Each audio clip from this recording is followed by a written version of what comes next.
suka sepak bola otomatis ya enggak, saya perempuan. Yang akhirnya suami saya itu memberi saya tugas untuk konsumsi pemain. Itu mulai mengerti lah. Oh, kalau pemain depan itu namanya striker, kalau kiper itu tempatnya di sana kayak gitu ya. Itu ya tahu dari itu gitu loh. Oh, itu belajar seiringnya waktu. Karena saya day by day ngurusi Arema itu untuk dikonsumsi mulai dari belanja. Tahun itu aja kita sudah belanja itu di 1 juta untuk belanja basah. Belum belanja kering itu belum beras, belum gula, belum lain-lain ya. Dan sekarang aku jatuh cinta. Itu. Hidupku tanpa bola ya apa ya? Ya sepa gitu kali ya, nggak ada rasa gitu. Termasuk anak-anak saya. Anak saya yang perempuan itu juga bola. Kami disorot publik di hal apa? Banyak hal. Makanya kami ini nggak boleh salah. Oh, Lucky makan duitnya Arema. Gimana caranya makan duitnya Arema? Mulai dari rumah yang sebesar itu sampailah kita tuh ngontrak di tipe 36 sampai rumah dari Legend Sutoyo sana sini sampai pindah di pinggir kali lagi. Kalaupun seandainya kami makan duit Arema, emang yang modalin Arema siapa? Kan ya kita sendiri yang modalin. Nggak mau, dia nggak pernah klarifikasi, nggak pernah apa gitu. Kalau dibilang Arema milik publik, ya secara kebanggaan, semua orang bangga merasa memiliki, memang itu goalnya Pak Lucky. Tapi secara de facto ini nggak boleh mereka touch sampai ke dalam-dalam, Pak Lucky juga nggak suka. 97 itu Mas Tinton sudah mulai masuk. Ketua yayasan dari Pak Lucky ganti ke Pak Tinton. Pak Lucky-nya pegang manajer, Pak Tintonnya ketua yayasan. Terus akhirnya kita lagi perlu duit karena Pak Hayono Isman itu waktu itu jadi Menteri Olahraga. Pak Tinton sama Pak Lucky pergi ke Pak Hayono. Akhirnya Pak Hayono Isman menjadi penasehat yayasan dan Pak Hayono support untuk konsumsi pemain setiap hari Jumat. Everybody, siapa aja Pak Lucky selalu bicara untuk orang-orang yang memang cinta kepada orang Malang, cinta kepada Arema, untuk ayo dong support aku, karena nggak mungkin kita alone itu untuk menjalankan Arema tanpa bantuan banyak orang, nggak mungkin. Makanya pertanyaannya ke suami saya setiap every morning itu selalu bilang gini, yang mes aman, gitu kan, aman, ya udah, nggak apa-apa, yang penting mes ini aman. Kalau di rumah kita nggak makan itu biasa, nggak apa-apa. Sampai seperti itu kita. Dan Pak Lucky juga berstatement, kalau kita sampai dibilang makan uangnya Arema itu gimana caranya? Anakku aja nggak beli susu. Sampai kayak gitu. Setelah 93 ya, setelah juara, kita itu sudah nggak pernah juara lagi. Karena ya itu tadi, amunisinya Pak Lucky udah habis. Karena juara itu perlu uang, Mas. Sampai suatu hari itu...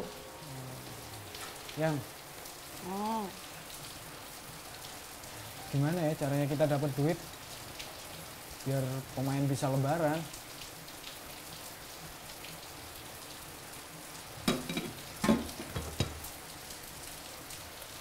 Kayak po.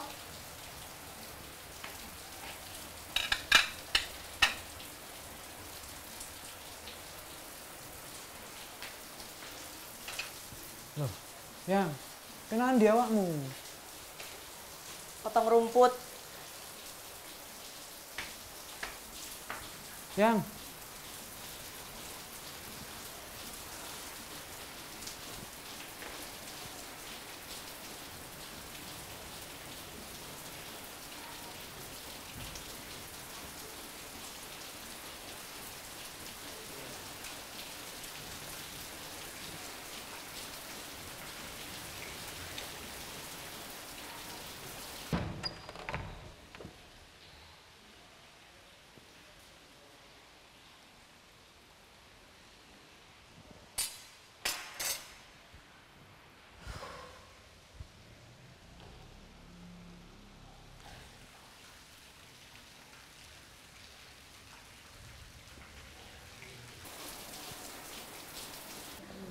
Selamat sore Pak Lucky.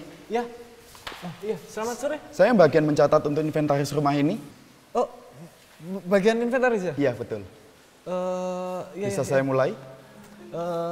Iya, silakan. Baik.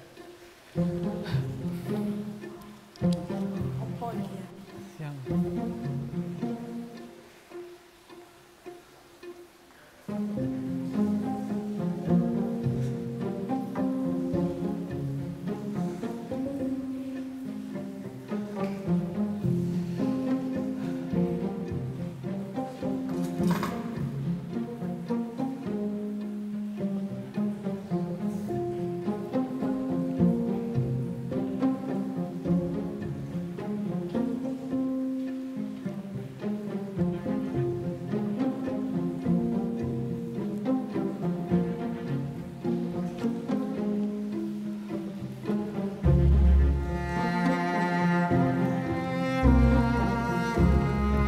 Permisi Pak, saya mau Ya. cek ke kamar, apakah diperbolehkan?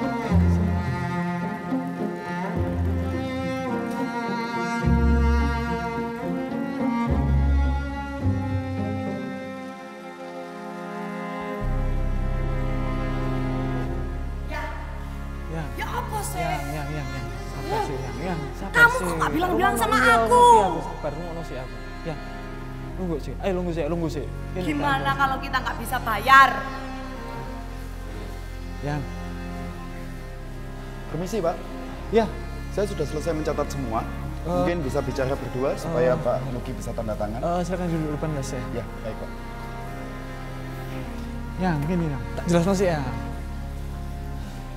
Ini way out terbaik, biar pemain bisa lebaran ya. Yang kemarin aja kita belum bisa bayar. Kamu mau bikin kita tutupan panci di pinggir embong? Yang,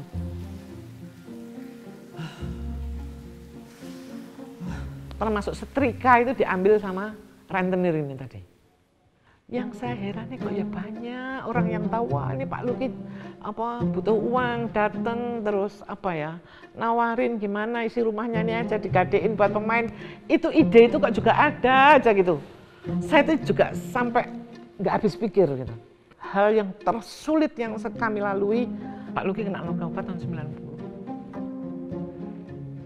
Saya hanya dapat ceritanya dari beliau bahwa dia kena narkoba tahun 90. Yes, ini neraka. Itu adalah kami sama anak-anak itu merasakan bahwa narkoba membuat hidup kami itu sulit sekali. Kami di rumah sakit waktu penyembuhan narkoba dan itu tidak gampang. Kami penyembuhannya itu kita sampai ada hampir 24 kali, ternyata semuanya gagal. Dan belum lagi kami harus masih membiayai itu. Pak Luki ini dia orangnya nggak pernah give up, orangnya nggak pernah menyerah. Oke, aku harus ini, enggak, dia tetap aku pengen lepas dari narkoba, aku pengen lepas dari narkoba. Caranya bagaimana? Itu yang selalu kami cari berdua. Suatu hari adalah di majalah Femina ini ada yang sembuh karena putau, orang Australia yang berobat ke Israel. Maka dari itu kami berusaha keras, akhirnya kami menjual tanah kami satu-satunya waktu itu. Kita jual laku 300 juta dan saya menghubungi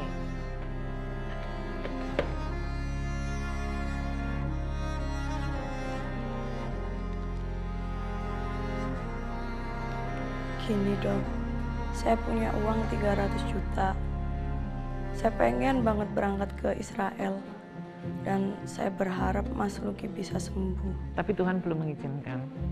Karena dikala uang sudah terkumpul, tiba-tiba tahun 98 krisis, dolar naik, uangnya nggak cukup lagi.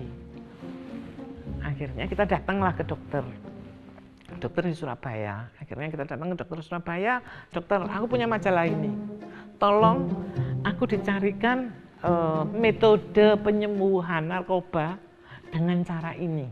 Dan akhirnya kami memakai metode penyembuhan dari drug itu, dari puto itu dengan metode naltrexone yang diambil dari Israel. Akhirnya dia sembuh, alhamdulillah sembuh total, free dari narkoba itu setelah nggak sampai 2 bulan.